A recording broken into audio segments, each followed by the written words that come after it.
So the way in which we use Abaca to wrap and reinforce our bamboo seat post intersection and how we would reinforce it is you take the Abaca bundle and then you're just going to basically unravel it, and you can start at the slightly thicker end, but ideally, especially if you're going to go over this epoxy and paint, it would be advisable to score up the areas that you're going to be wrapping over with an abrasive sandpaper or even a wooden rasp, so that the epoxy will have something to really grip onto as you're wrapping.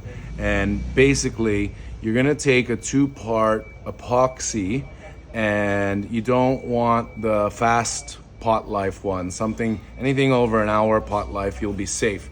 But basically, just mix up your 2-part epoxy pretty well, and then you're gonna soak out the Abaca bundle.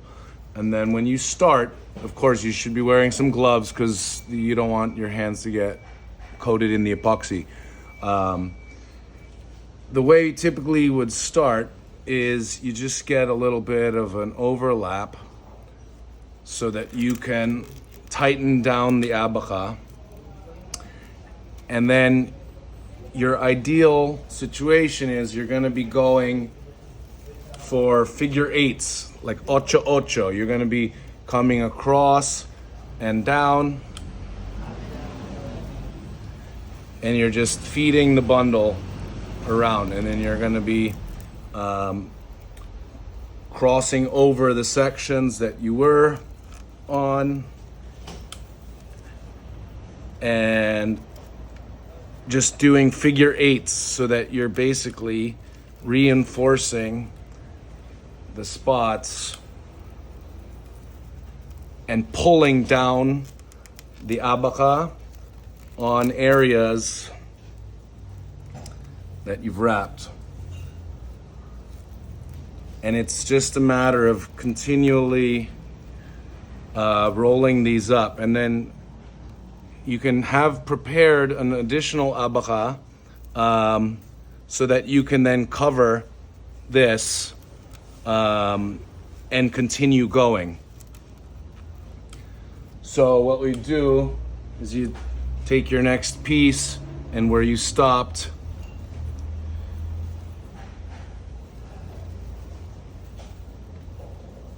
you can start up again with your figure eight wrapping.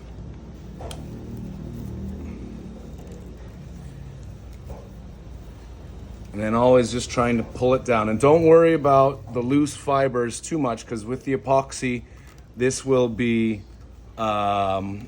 wetted out.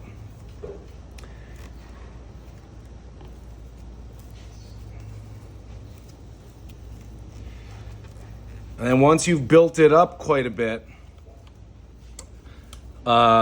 you need to have some just basic electrical tape prepared.